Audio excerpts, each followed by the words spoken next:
Baka lang anak. Sige lang, sir. What? Pangalan niyo, sir? Alvin. Sir Alvin. Hi, bro. Uy, welcome, welcome. Madam, hello po. Oh, ito ka, no? Say, oh.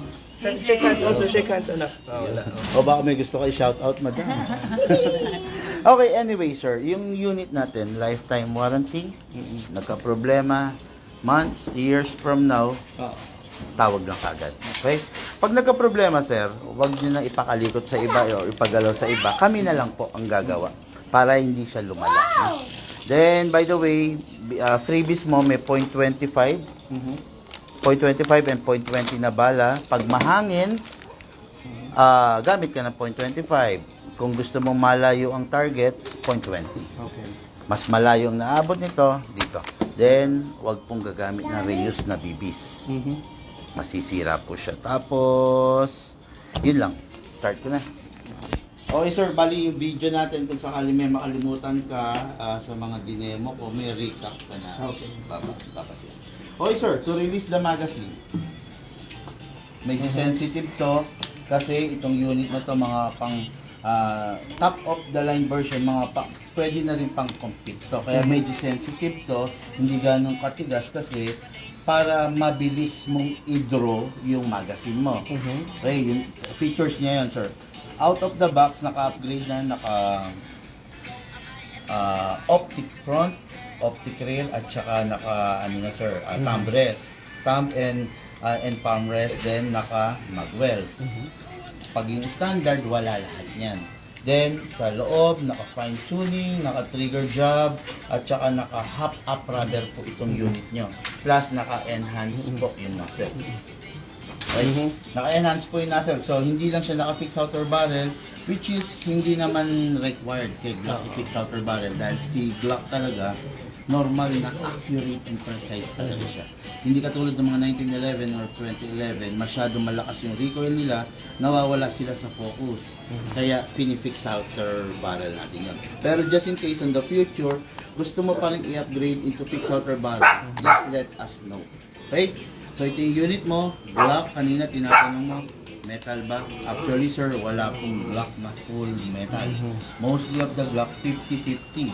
50% yung upper is metal, yung lower is hard polymer. Kahit po yung mga tuning na Glock, ganun rin po. Okay? So, this is the magazine sir. Okay. Magazine, maximum rounds is 27. Pero hindi allowed na lagyan ng 27 kasi yung spring niya mangangawit, manghihina. Okay? Iwasan lang kung malaglag kasi prone sa pagkakaroon ng leak kung malalaglag pero minor lang po yun. Kung nagkaroon ng leak, tawag kagad sa amin para ma-guide ka sir. Okay. Pwede tayo mag-video call kung paano step by step gagawin.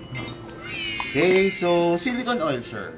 Napakahalaga nito para sa wear and tear, then sa leak, maiwasan natin. Number 1, you need to press the valve. Okay, para open siya. Okay. Then mag-spray tayo ng oil. Yung oil papasok dahil open. Pag hindi open yan, tutulo lang yung oil. Then dito sa tip, sa bottom part. This is the output valve. Inlet valve. Inlet valve, dito papasok sir yung hangin.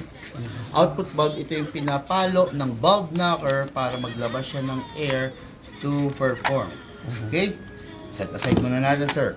Si Glock sir, on my vlog makikita nyo, lagi tayo nag-spray dito. Nauubos kasi yung barrel ni Glock dahil nag-grind tong slide sa barrel. Okay.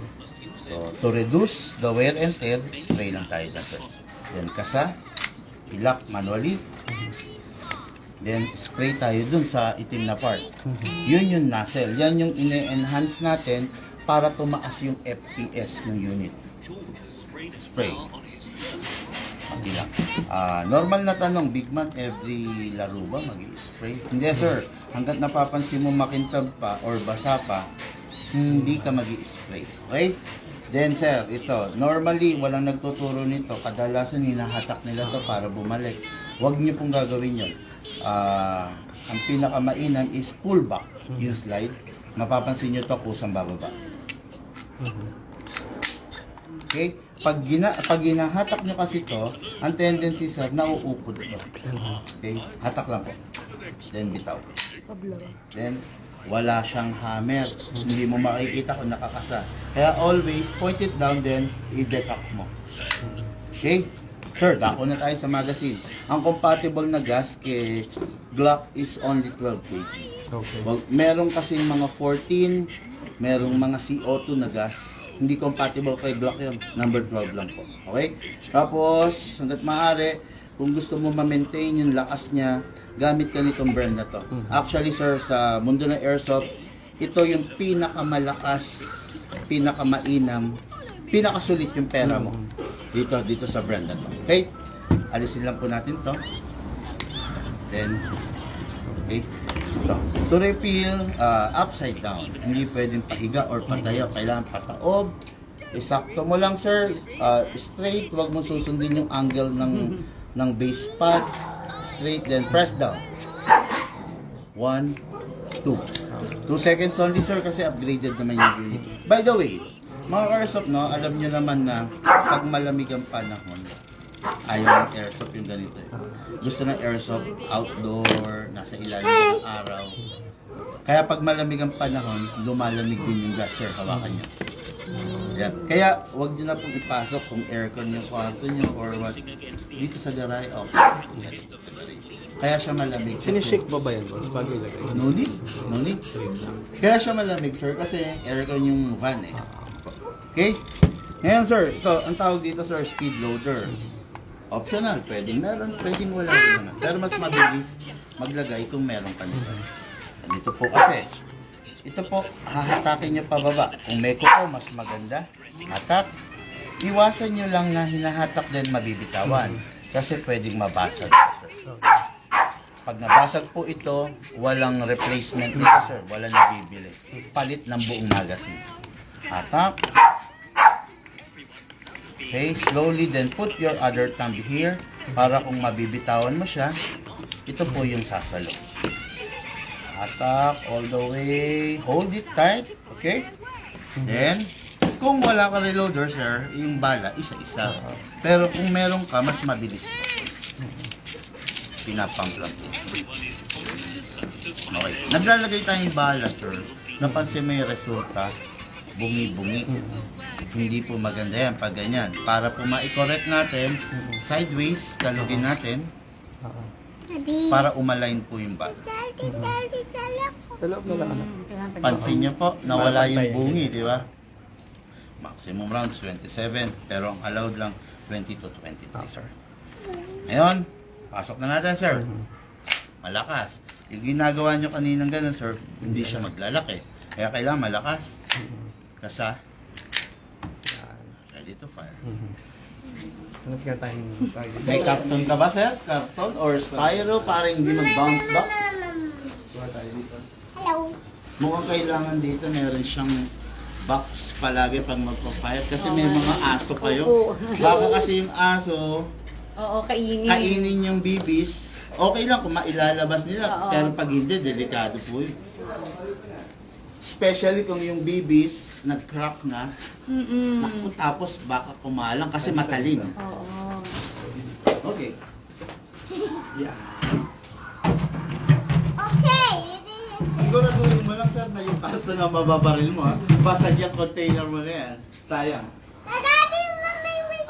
Sir, hawakan mo na lang, sir.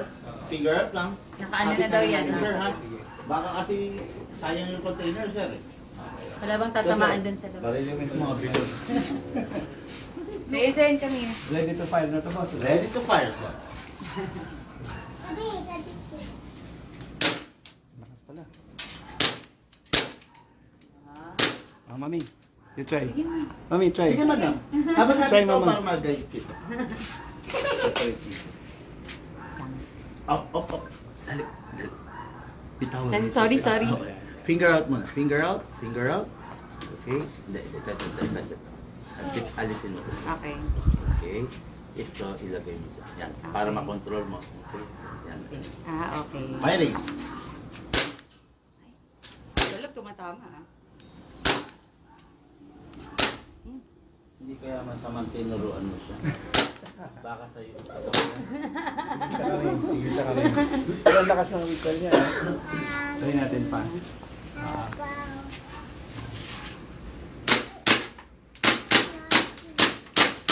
Enjoy ka sa pag...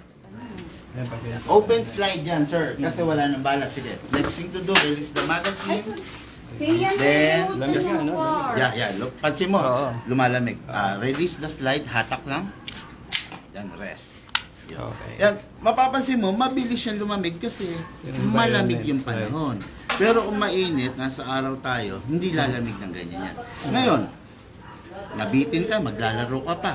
Malamig na siya. Medyo painitin mo muna using your body heat. Diba? Yun. Bababa yung temperature niyan. Yung mga yelo sa loob, magiging hangin ulit. So, yun lang naman yun. So, You want also later? hindi ba malikot si baby? Patay tayo dyan. Tapos, another round, sir. Oo. Sige. I think okay na. Good na. Good Okay to na go. po? Okay ka na? Bibidyo pa naman kita. Later na lang. sige na. Later mo ako video. Ah, sige. Si daddy, hindi na? Hindi na po. Okay. Nagluluto. Tapos, basta yun lang, sir. Biling ko lang, huwag niyong hayaang malamig. Pag lumamig na, painitin nyo using your body heat.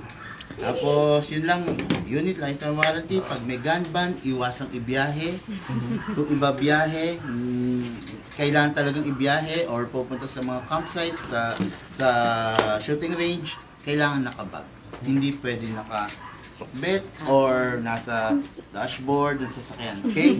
Yun lang ang mga iwasan natin, sir. Kasi, airsoft is the high-end replica ng tunay. Nakita ng kapitbahay mo, pwedeng akalain na totoo. Pwedeng pagsimulan ng alarma, di ba? Kabahan sila, gano'n. Yun ang iniiwasan natin. Gawin nating mahusay at saka maayos yung community ng airsoft. Okay? So, unit ng ating ka-airsoft. The Glock top of the line upgraded version. Dito. Tabang giginto. Tama, sir, no? Oo. Thank you, guys.